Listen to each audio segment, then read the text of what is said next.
예수로 사는 인생 책임져 주시니 주께 맡기네. 목회자 생각 162번째, 2024년을 준비하며 세 번째, 교회 CCTV를 설치. 2023년 11월 12일. 저는 2023년 11월이라는 시간을 맞이하면서 2024년을 위한 준비의 시간, 2023년 12월 있기에 준비를 위한 준비를 하고 있습니다.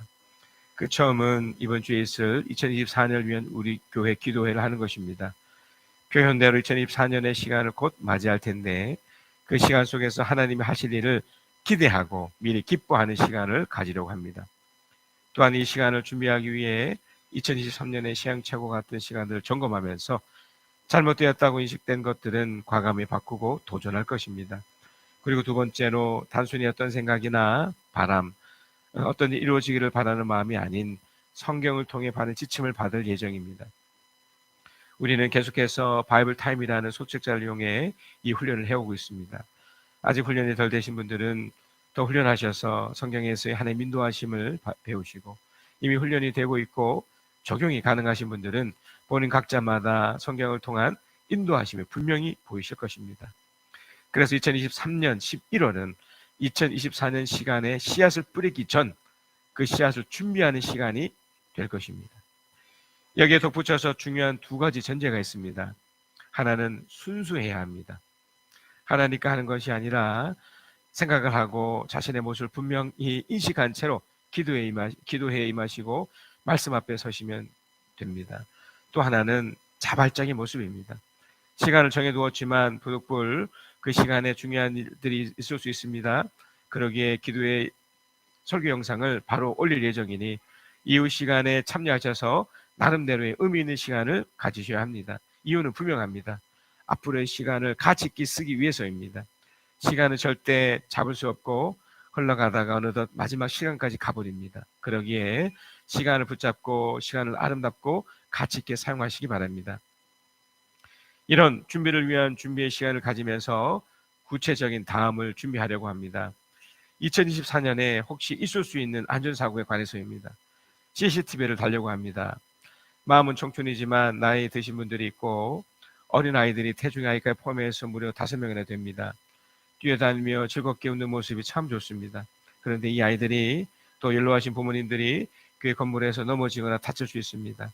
CCTV가 막을 수는 없지만 혹 이런 일이 일어났을 때 교회 건물에 대한 보험을 들어놓았기에 일정한 혜택을 받을 수 있습니다.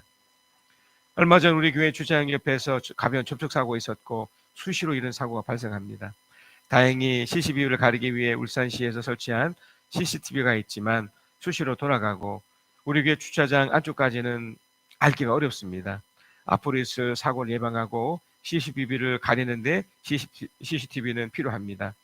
또한 교회 주차장 쪽과 교회 건물에 들어오는 현관 쪽에 담배를 피우는 상습적인 사람들이 있습니다. 수없이 경고했지만 듣지 않습니다.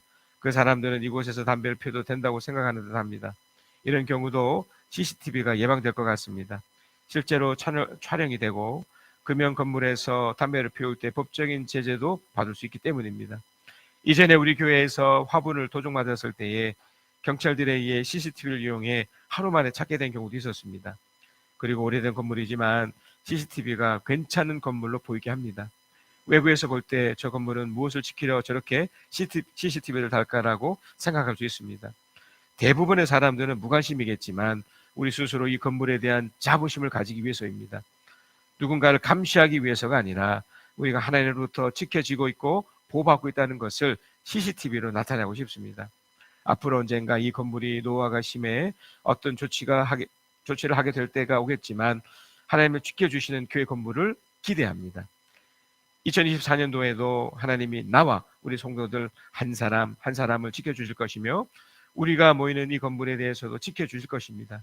또한 우리가 흘러보내는 헌금으로 이전 목사님들이 교회 건축으로 만들어 놓은 대출의 빚도 조금씩 갚아 재정에 대한 부담도 줄어들 것입니다. 하나님이 함께 하시는 실제적인 경험을 우리 성도와 함께 2024년도에 누립시다. 요한복음 19장 14절에서 16절 또 28절에서 30절입니다. 그날은 유월절 주밀이고 때는 낮 12시쯤이었다. 빌라도가 유대 사람들에게 말하였다. 보시오, 당신들의 왕이요. 그들이 외쳤다. 없애버리시오. 없애버리시오. 그를 십자가에 못 박으시오. 빌라도가 그들에게 말하였다. 당신들의 왕을 십자가에 못 박으란 말이오? 대제사장들이 대답하였다. 우리에게는 황제 폐하 밖에는 왕이 없습니다. 이리하여 이제 빌라도는 예수를 십자가에 처형하라고 그들에게 넘겨주었다. 그들은 예수를 넘겨받았다. 그 뒤에 예수께서는 모든 일이 이루어졌음을 아시고 성경 말씀을 이루시려고 목마르다 말씀하셨다. 거기에 신 포도주가 가득 담긴 그릇이 있었는데 사람들이 해면을 그 신 포도주에 듬뿍 적셔서 우슬초대에다가 꿰어 예수의 입에 갖다 대었다. 예수께서 신 포도주를 받으시고서 다 이루었다 하고 말씀하신 뒤에 머리를 떨어뜨리시고 숨을 거두셨다. 언제 제가 조금 목소리가 안 좋죠? 네, 양해를 구합니다.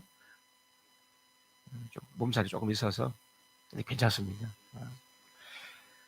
여러분, 제가 저번 주간에 이제 매년 한 번씩 하는 그 스케일링 치료 때문에 치과를 들린 적이 있습니다.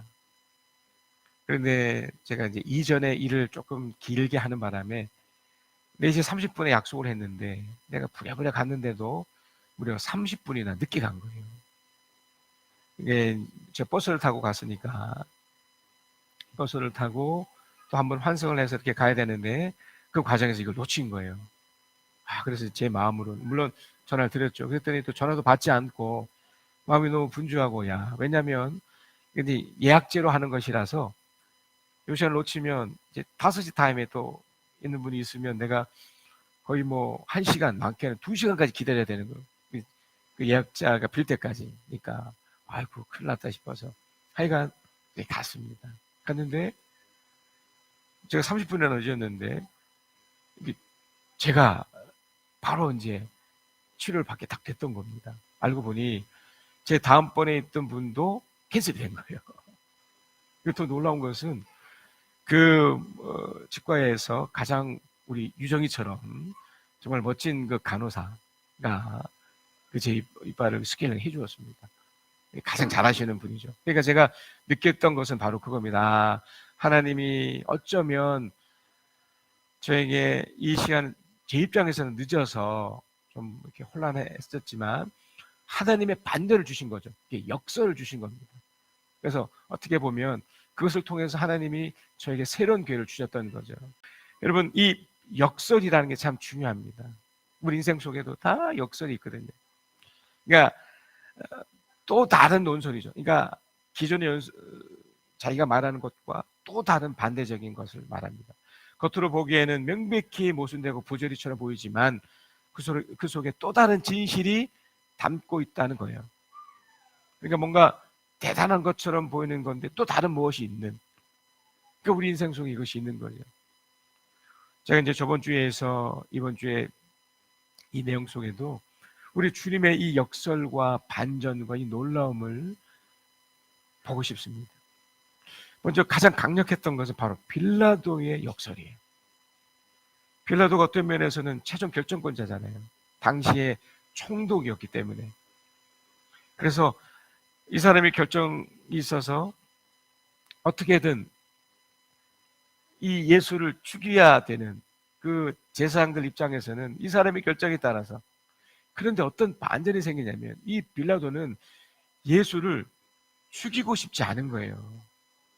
그가 어떻게 선고를 했냐면 나는 그에게서 아무 죄도 찾지 못하였다. 무려 3번이나 그렇게 얘기를 해요. 3번이나. 아무리 내가 이 사람의 죄를 찾으려고 해도 도저히 죄를 찾을 수 없다. 그러니까 지금 시대의 어떤 그 제도권에서 우리 법체계에도 일반 법정, 또 고등법원, 또 대법원 이렇게 3심 제도가 있잖아요. 그 억울함을 풀어주기 위해서. 근데 그 결정권자가, 그러니까 판사들이 선고를 내릴 거 아닙니까? 분명히 이 빌라도는 죄를 찾지 못해서 이 예수님의 죄를 묻지 않겠다고 한 것이거든요. 심지어 이 제사장들이 이제 세 번째 선고를 내렸을 때 이런 얘기를 합니다. 우리에게는 율법이 있는데 이 사람은 하나님의 아들이라고 좀 우기고 있습니다. 율법에 의하면 하나님이 하나님을 모욕했으니까 마땅히 죽어야 합니다. 그렇게 얘기해요. 그러니까 이 빌라도가 뭐라고 얘기를 하냐면 요한복음 19장 8절에서 9절입니다. 빌라도는 이 말을 듣고 더욱 두려워서, 여러분 이 느낌을 아시겠습니까? 그러니까 빌라도는 이 예수가 일반적인 사람과 다르다는 걸 안 거예요. 더군다나 두렵기까지. 이게 경외의 또 다른 표현이거든요. 그러니까 지금 이 빌라도는 내가 이 예수를 어떻게 했었을 때 본인에게 어떤 화를 입을 수 있구나까지 느낀 거예요. 왜냐하면 그 제사장들이 자기 입술로 뭐라고 그랬냐면 이 예수가 하나님의 아들이라고, 그러니까 자칭, 자기들 입술에서는 자칭 하나님의 아들이라고 했지만 이 빌라도 입장에서는 이 사람이 절대로 악한 사람도 아니고 오히려 아무런 죄도 없기 때문에 풀어줘도 되는 입장인데, 그런데다가 하나님의 아들이라고 하니까 가슴 깊숙한 곳에서부터 두려워한 거예요. 그래서 9절에 보면 다시 관장으로 들어가서 예수께 물었다. 다시 불러낸 거예요. 당신은 어디서 왔어? 근데 예수께서는 그에게 더 이상 대답하지 않으셨다. 왜냐하면 이제 더 가치가 없는 거죠. 왜냐하면 이 빌라도가 어떻게 할 수 없다는 걸 아셨거든요. 설사 그렇게 된다고 하더라도 다른 방법이 없기 때문에. 그래서 이 빌라도가 최종적으로 어떻게 결정하고 펼치게 되냐면 요한복음 19장 19절에서 22절, 빌라도는 또한 명패로 써서, 명패라는 것은 이름과도 같은 거잖아요. 십자가에 붙였는데 거기 명패에는 뭐라고 썼겠냐면 유대인의 왕 나사렛 사람 예수라고 썼고요. 20절에 예수께서 십자가에 달리신 곳은 도성에서 가까움으로 많은 유대 사람이 이 명패를 읽었다. 그것은 히브리 말, 로마 말, 그리스 말로 적혀 있었다. 히브리 말이라는 것은 유대 사람들이 쓰는 말이에요. 좀 더 정확히 말하면 아람어예요. 아람어. 그러니까 이 아람어, 그러니까 히브리 말은 사실 로마 말과는 다르거든요. 로마 위에는 그리스잖아요. 그러니까 그리스 말이 헬라 말입니다. 헬라 말. 헬라 말이고 그 헬라 말에 또 방언일 수 있는 로마 말, 그리고 유대인들이 알 수 있는 그 히브리어, 이 세 개를 쓴 거예요. 유대인의 왕. 놀랍죠? 그러니까 이것이 결국 시사하는 게 뭡니까? 빌라도만큼은 인정한 거예요. 이게 반전이죠.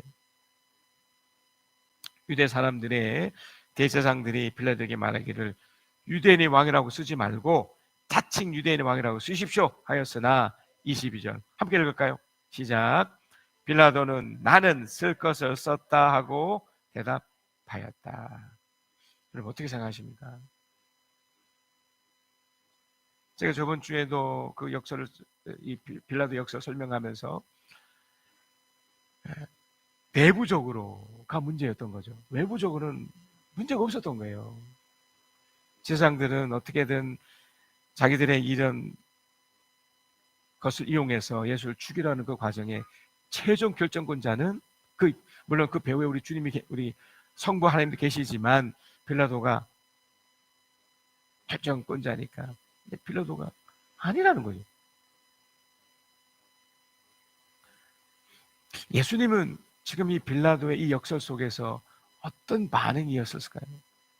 이 내용을 모르진 않았을 거란 말입니다. 자, 요한복음 19장 11절에서 12절. 예수께서 대답하셨다.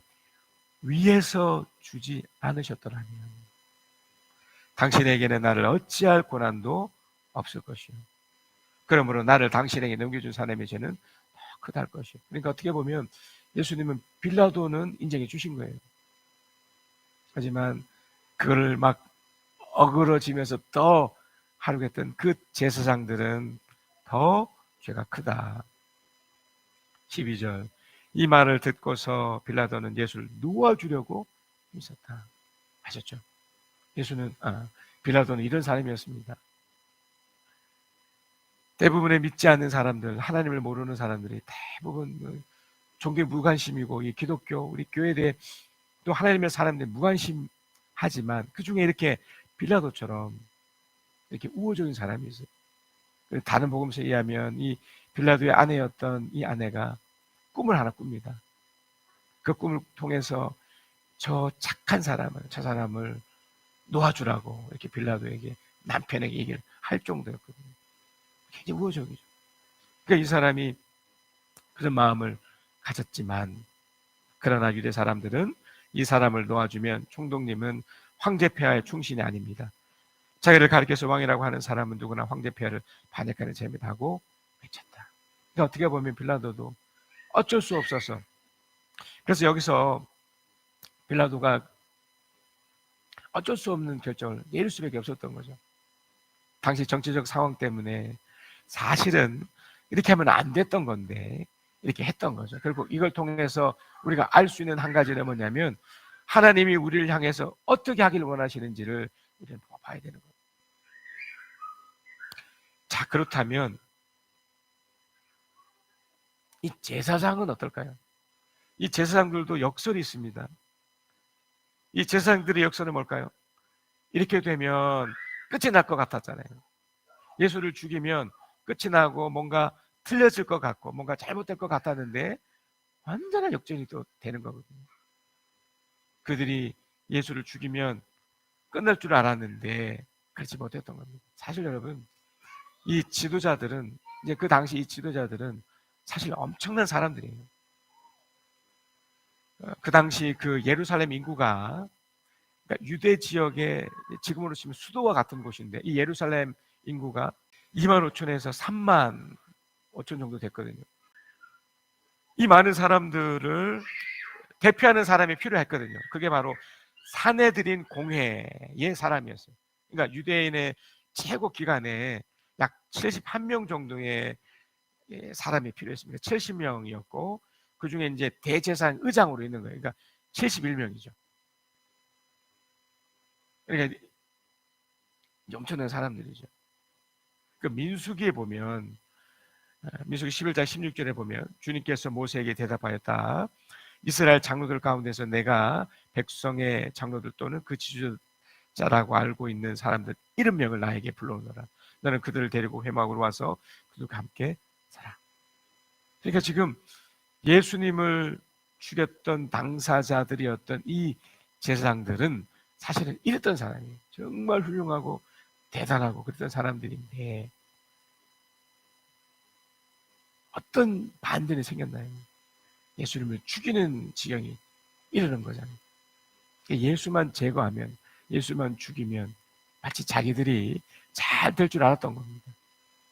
그러니까 여기서 이제 어떤 것을 발견하셔야 되냐면, 나름대로 이렇게 훌륭하다고 느끼고 이렇게 잘났다고 느끼는 사람들이 있을 거 아닙니까? 그죠? 이런 사람들이 만약에 이걸 놓쳐버리면, 그러니까 순간적으로 이것이 하나님으로부터 부여받은 건데 이것이 내가 잘나서 이렇게 됐다라고 하는 순간 다 이렇게 돼요. 그건 어떤 정치 지도자뿐만 아니라 우리도 똑같습니다. 가정에서도 그렇고 어디에서나 이건 내 힘으로 내 마음대로 이렇게 해서 된 거잖아. 결국 그들은 예수님이 현재 누려지는 그 인기, 마치 자신들이 위협받는다고 느낀 거예요.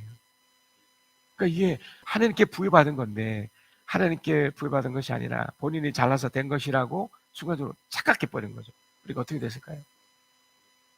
그걸 놓친 거죠. 결국 그들은 예수님을 죽여야 된다라고, 그러니까 이렇게 강력하게 할 필요도 없었는데 너무너무 강력하게 이렇게 돼버립니다. 자, 그래서 이런 제사장의 이런 모습을 향해 베드로, 예수님의 제자였던 베드로는 이런 해석을 해줘요. 사도행전 2장 22절 23절입니다. 이스라엘 동포 여러분, 이 말을 들으십시오. 여러분이 아신 바와 같이 나사렛 예수는 하나님께서 기적과 놀라운 일과 표징으로 여러분에게 증명해 보이신 분입니다. 하나님께서는 그를 통하여 여러분 가운데 이 모든 일을 행하셨습니다. 23절, 이 예수께서 버림을 받으신 것은 하나님이 정하신 계획을 따라 미리 알고 계신 대로 된 일이지만, 그러니까 배후에는 하나님의 또 다른 계획이 분명히 있었던 건 분명하지만, 여러분은 그를 무법자들의 손에 빌어서, 이 제사장들이, 자기가 잘나서 이렇게 됐다고 여겼던 이 사람들, 이게 반전인 거죠. 반전. 이렇게 하면 안 됐던 건데, 그를 무법자 손에 빌어서 십자가에 못 박아 죽었습니다. 바울도 비슷한 해석을 해요. 예수가 죽었던 그 이유를, 이 제사장들의 그 역설, 제상 속에 남겨 있었던 그 역설을 그 얘기를 해주는 겁니다. 죽이면 안 됐던 건데, 그들 마음속에 죽이면 마치 자기 자신들이 마르고 닳도록 그 권력과 그 힘을 누릴 것 같았는데 그렇지 않았던 건데, 사도행전 13장 26절에서 31절, 아브라함의 자손인 동포 여러분, 그리고 여러분 가운데 하나님을 두려워하는 사람들이요, 하나님께서 이 구원의 말씀을 우리에게 보내셨습니다. 그런데 예루살렘에 사는 사람들과 그들의 지도자들이 이 예수를 알지 못하고 안식일마다 읽는 예언자들의 말도 깨닫지 못해서, 자 보세요, 그를 정죄함으로써 예언자들의 말을 그대로 이루었습니다. 자 28절, 그들은 예수를 죽일 만한 아무런 까닭도 찾지 못하였지만 빌라도에게 강요하여 예수를 죽이게 하였습니다. 이와 같이 그를 가리켜 기록한 것을 다 행한 뒤에 그들은 예수의 시체를 나무에서 내려다가 무덤에 두었습니다. 그러나 이제 30절입니다. 그러나 하나님께서 예수를 죽은 사람 가운데서 살리셨습니다. 그러니까 예수님의 반전이죠. 역설이죠. 이 제사장들은 이렇게 하면 될 줄 알았는데 거기에 또 다른 반전이 숨겨져 있듯이 이 예수님은 그래서 그 사람들에 의해서 억울하게 그냥 죽은 것으로 끝날 줄 알았더니 살아난 거예요. 31절, 그래서 예수는 자기와 함께 갈릴리에서 예루살렘으로 올라간 사람들에게 여러 날 동안 나타내 보이셨습니다. 이 사람들은 백성에게 예수의 증인입니다. 이건 바울의 해석입니다. 바울의 해석. 그래서 이 바울은 결정적으로 뭐라고 한 줄 아십니까? 자, 고린도전서 2장 8절에서 9절이에요. 이건 바울의 해석입니다. 바울.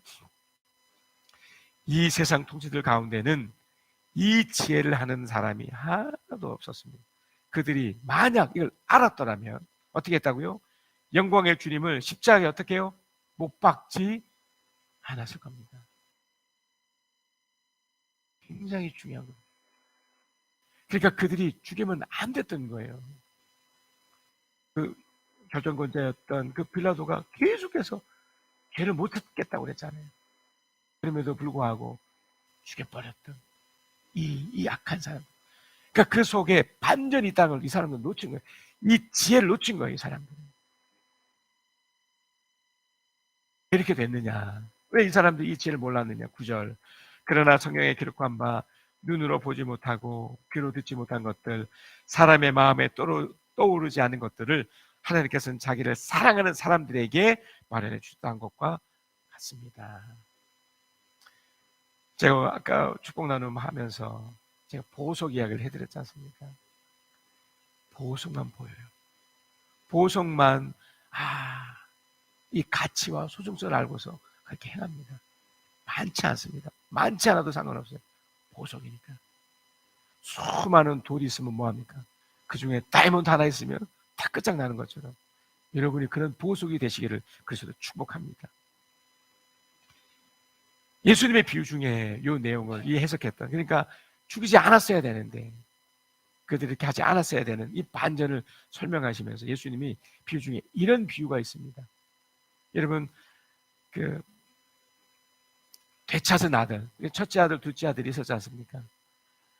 이 아들들에게 이제 유산을 이렇게 주었는데, 이 아들, 특히 이제 둘째 아들이 이 유산을 가지고, 이 아버지 재산을 가지고, 이 유산이라는 거 죽음 후에 받는 건데 미리 타서 가서 다 써버려요. 낭비해버려요. 이제 개혁 개정에는 허랑방탕이라는 말을 썼는데 이걸 다 허비해버린 거죠. 물론 뭐 잘못된 곳에 가서 돈을 쓰기도 했고, 무슨 다단계 같은 데도 또 연루되어 있을 수도 있고, 하여간 다 써버렸어요.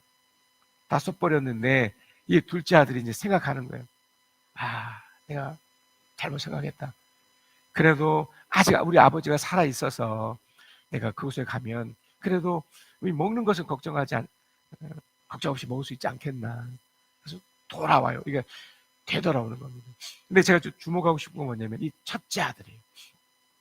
이 첫째 아들이 지금 이런 광경을 보면서 화가 나 있는 거예요.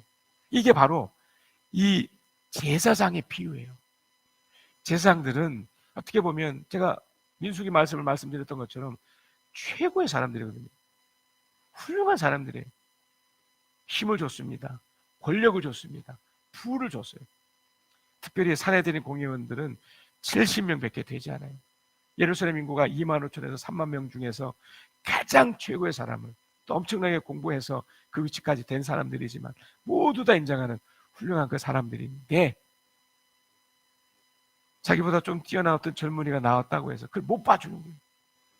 자, 누가복음 15장 28절 32절입니다.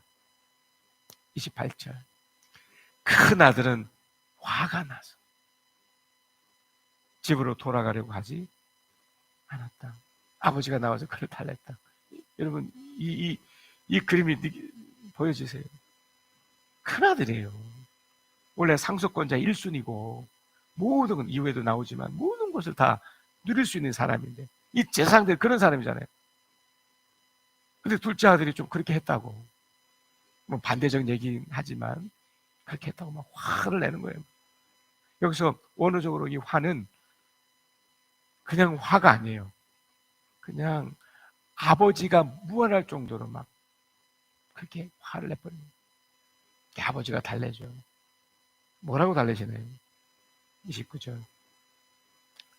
그의 아버지께서 대답하였다. 나는, 그 아들 얘기하는 거죠. 첫째 아들. 나는 이렇게 여러 해를 두고 아버지를 섬기고 있고 아버지의 명령을 한 번도 어긴 일이 없는데 나에게는 친구들과 함께 즐기라고 염소 새끼 한 마리도 주신 일이 없습니다.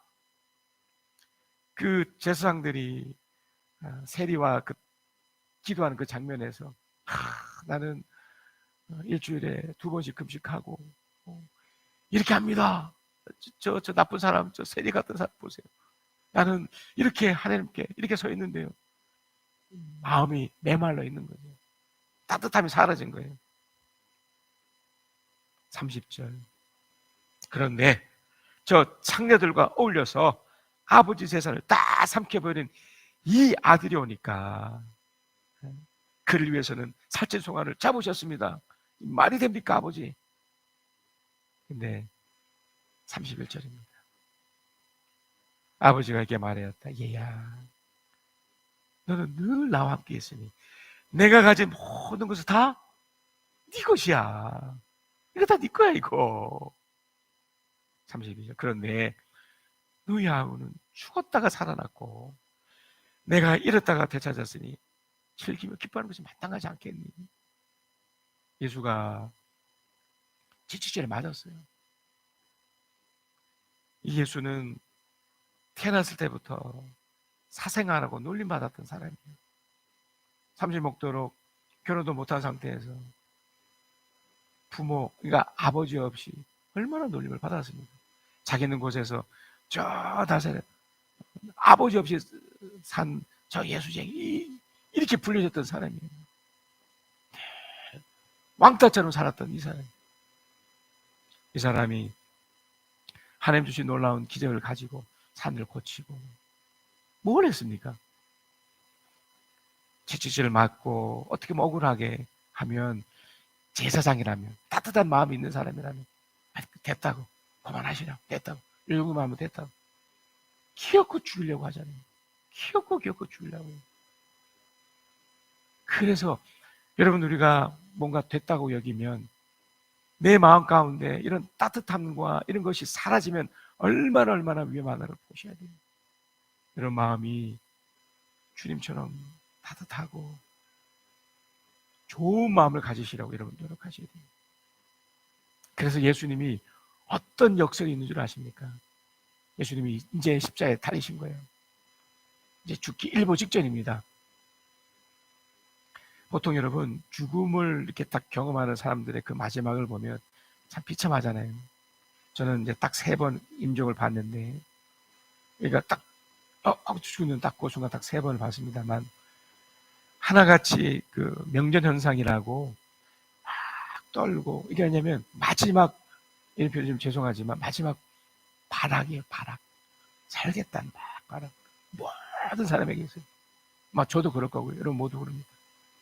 그런데 예수님이 이유가 있지만 그 마지막 그 죽음 현장에서 너무나 말도 안 되는, 너무나 있을 수 없는 일을 하고 계세요. 요한복음 19장 25절 27절. 그런데 예수의 십자가 곁에는 예수의 어머니와 이모와 글로바의 아내 마리아와 막달리아 사람 마리아가 서 있었다. 예수께서는 자기 어머니와 그 곁에 서 있는 사랑하는 제자를 보시고 어머니에게, 어머니, 이 사람이 어머니의 아들입니다. 그 개역개정에서는 또 개역 이전에 한글에서는 여자여 이렇게 했는데 원어적으로는 존칭어예요. 어머니, 이 사람이, 그러니까 요한이죠. 요한복음의 저자 요한, 이 사람이 어머니 아들입니다. 여러분 이게 어떤 의미인 줄 아세요? 예수님이 마지막까지 끝까지 그 따뜻한 마음으로 자신의 어머니를 사랑하고 있다는 표현이에요. 여러분 생각해 보세요. 이 어머니가 그 어린 그 베들레헴에서 이 아이가 태어났을 때 얼마나 기가 막혔습니까? 말구에서 태어났어요. 그 엄마가 이 자기 죽는 입장에 어머니가 무슨 상관이 있어요? 다 내가 죽는데 무슨 소용이 있어요? 그러나 끝까지 그 제자를 사랑하시듯이 그 어머니, 나를 위해서 모든 걸 희생해 주신 이 어머니에 대해서 여러분들 이제 곧 어머니가 되실 분들도 있을 거 아닙니까? 어머니, 이 사람이 어머니 아들입니다. 이게 맞겠는 예수님 너무 멋있지 않습니까? 너무 따뜻하지 않으십니까? 그 다음에 제자에게는 이분이 네 어머니시다. 요한이 좀 연배가 낮았거든요. 나이가 좀 어렸단 말이죠. 베드로나 사도 바울 같은 경우는 자기 연배가 많았기 때문에 아마 존대를 했었겠지만, 이분은 네 어머니니까 잘 모셔라. 그때부터 그 제자는 그를 자기 집으로 모셨다. 여러분, 이게 예수님의 반전이에요. 우리가 이걸 본받아야 됩니다. 죽음이라는 가장 끔찍한 상황 펼쳐진다 할지라도 그 따뜻함은, 부모가 자식을 부모를 싸웁니다. 부모가 자식을 버리는 것 지금 너무 쉬워졌어요. 자식이 부모를 해코지 하는 것도 너무 쉬워졌고, 우리는 이 반전을 배우셔야 돼요. 이걸 아셔야 됩니다. 예수님이 왜 이렇게 하셨을까요? 이 어머니를 향해서 왜 이렇게 하셨냐는 말입니다. 이 안에 놀라운 반전이 있기 때문에, 결론을 말씀드리면 결국 다시 만들 거잖아요. 다시 만날 거니까. 그 있는 동안 잘해놓지 않으면 그렇지 않겠습니까? 다시 만나면 얼마나 서먹하겠어요. 있는 동안 잘 관계를 맺고 싶으셨던 거죠. 분명 예수님은 어마어마한 고통을 지금 겪고 있습니다. 이 내용이 시편에 나와요. 시편 22편 15절에 18절에 이미 다윗이 앞으로 죽게 될 예수의 그 고통을 내다보면서 이런 표현을 했던 겁니다. 나의 입은 옹기처럼 말라버렸고 나의 혀는 입천장이 붙어 있으니 주님께서 나를 완전히 매장되도록 내버려 두셨기 때문입니다. 개들이 나를 둘러싸고 악한 일을 저지른 무리가 나를 에워싸고 내 손과 발을 묶었습니다. 뼈마다 하나하나가 다 셀 수 있을 만큼 앙상하게 드러났으며 원수들도 나를 보고 질고합니다. 나의 겉옷을 원수들이 나누어 가지고 나의 속옷도 제비를 뽑아서 나도 가집니다. 지금 예수님이 이런 지금 겪고 있잖아요. 뺨을 때리고 욕하고 그 따뜻함과 그 다 사라진 상태에서 저놈은 죽어도 돼. 너무나 억울한 죽음 속에 예수님이 이걸 몸소 겪으시면서 다 겪으시면서 시편 69편 19절에 21절에도 또 나옵니다. 이 다윗이 또 내다보면서 어떤 표현인데, 주님은 내가 받는 모욕을 잘 알고 계십니다. 내가 받는 수치와 조롱도 잘 알고 계십니다. 나를 괴롭히는 대적자들이 누구인지도 주님은 다 알고 계십니다. 수치심에 갈기갈기 찢어진 내 마음은 아물 줄을 모릅니다. 동정받기를 원했으나 아무도 없었고, 위로받기를 원했으나 아무도 찾지 못했습니다. 이 느낌 아시겠습니까, 여러분? 이 고통. 배가 고파서 먹을 것을 달라고 하면 그들은 나에게 독을 타서 주고, 목이 말라 마실 것을 달라고 하면 나에게 식초를 내주었습니다. 여러분, 이들이 하나님을 몰랐던 사람들이 아니에요. 제사장이었다니까요. 군인들이었다니까요. 무시무시하게 이렇게 해버립니다. 그런데 어떻게 이런 주님, 이런 상황인데 어떻게 그 마지막에 부모, 그 엄마를, 자신의 사랑하는 사람들을 이렇게 부탁할 수 있냐 말이에요, 여러분. 놀랍지 않습니까? 예수님이 이런 기도를 하십니다. 물론 시편에 나오는 다윗의 기도긴 하지만 이런 기도를 합니다. 시편 69편 13절 15절이에요. 이게 반전의 기도예요. 그러나 주님, 이 주님은 이제 성부를 말하겠죠. 예수님 입장에서는 성부를 말할 거고, 우리 입장에서도 성부가 되겠죠. 주님, 오직 주님께만 기도하오니, 하나님 주님께서 나를 반기시는 그때에, 여기죠. 이게 반전이 있는 첫 번째가 이거예요. 나를 반기신. 우리 주님은 나를 반기실 거니까, 내가 비록 이 무리들에 의해서 이렇게 비참하게 죽을지언정 우리 주님 나를 반기실 거니까, 나를 반기시는 그때에 주님의 한결같은 사랑과 주님의 확실한 구원으로 나에게 응답하여 주십시오. 그러니까 예수님이 마지막 그 끔찍한 상황에서도, 말도 안 되는 이런 상황 속에서도 그 따뜻함을 유지하고 그 사랑하는 사람에게 끝까지 사랑하실 수 있었던 이유가 바로 이거예요. 우리가 반드시 배워야 될 게 이겁니다. 맞네, 우리 주님 한결같은 사랑과 확실한 구원으로 나를 응답하여 주십시오. 나를 이 수렁에서 끌어내 주시고 그 속에 빠져들지 않게 하여 주십시오. 죽음에서 구출되시거든요. 예수님이 결국 우리도 똑같습니다. 죽음 결국 끝나겠지만 반드시 구원해야 됩니다. 나를 위하는 자들과 깊은 물에서 나를 건져주십시오. 큰 물결이 나를 덮치지 못하게 해주십시오. 깊은 물이 나를 삼키지 못하게 해주십시오. 큰 구덩이가 입을 벌려 나를 삼키고 그 입을 닫지 못하게 해주십시오. 오늘 아침에 제 목소리가 안 나오는 거예요. 어제부터 좀 몸살이 좀 있어서, 근데 아침에 소리가 안 나오는 거예요. 이 기도했습니다. 예수님이 겪는 이 수치심과 이 고통만큼 뭐 1000분의 1도 안 되지만 목이 너무 아픈 거죠. 네, 하나님, 자, 이걸 해결하게 해주시옵소서. 내 소리가 좀 들립니다. 그래서 주님은, 예수 그리스도는 결국 그런 마지막까지 사랑하시고 따뜻함을 유지할 수 있었던 그 결정적인 것이 바로 이 구원에 대한 확신이셨어요. 그래서 시편 69편 35절에서 36절이에요. 하나님께서 시온을 구원하시고 유다의 성읍들을 다시 세우실 것이니 그들이 거기에 머무르면서 그곳을 그들의 소유로 삼을 것이다. 주님의 종들의 자손이 그 땅을 물려받고 주님의 이름을 사랑하는 사람들이 거기에서 살게 될 것이다. 하나님 나라를 꿈꿨던 겁니다. 기대했던 겁니다. 그리고 실제로 일어났던 겁니다. 예수님은 자신의 인생 속에 펼쳐졌던 끔찍했던 상황 속에 그 역설을 보았던 겁니다. 반전을 보았던 겁니다. 놀라움을 느꼈던 겁니다. 시편 22편 29절에서 31절입니다. 이게 결론이에요. 우리 함께 읽겠습니다. 시작. 땅속에서 잠자는 자가 어떻게 주님을 경배하겠는가? 무덤으로 내려가는 자가 어떻게 주님 앞에 무릎 꿇겠는가? 그러나 나는 주님의 능력으로 살겠다.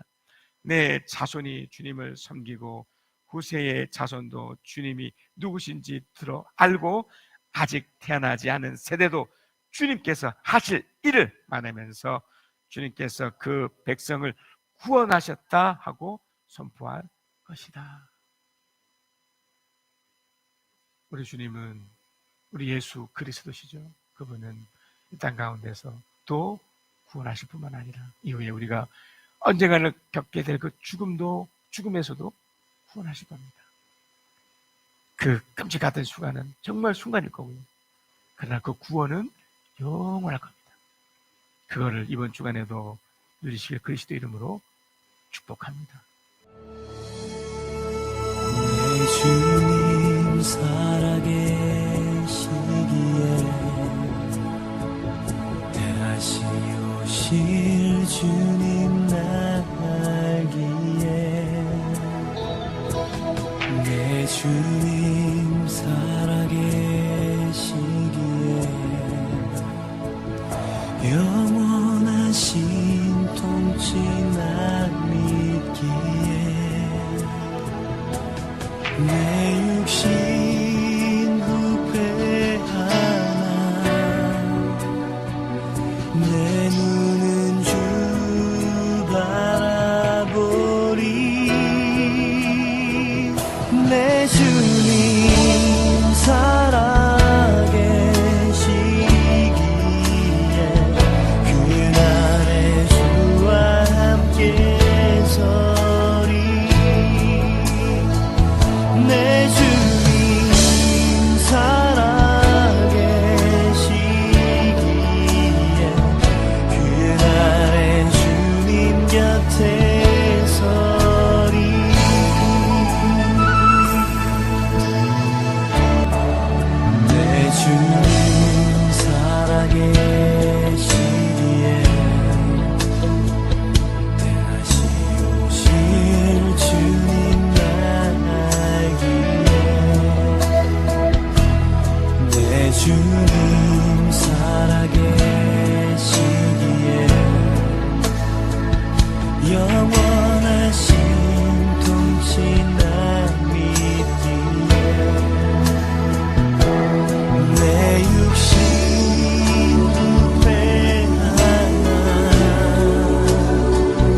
지금은 우리 주 예수 그리스도의 은혜와 아버지 하나님의 크신 사랑하심이, 우리 주 성령 하나님의 위로하심 교통을 함께 하시니, 주의 말씀을 듣고 깨닫고 그 말씀대로 살겠노라 다짐하고, 또한 인생 가운데 역설과 반전과 역전하심을 믿고 살아가는 하나님의 사람들 위해 지금부터 영원까지 함께 계실지어다.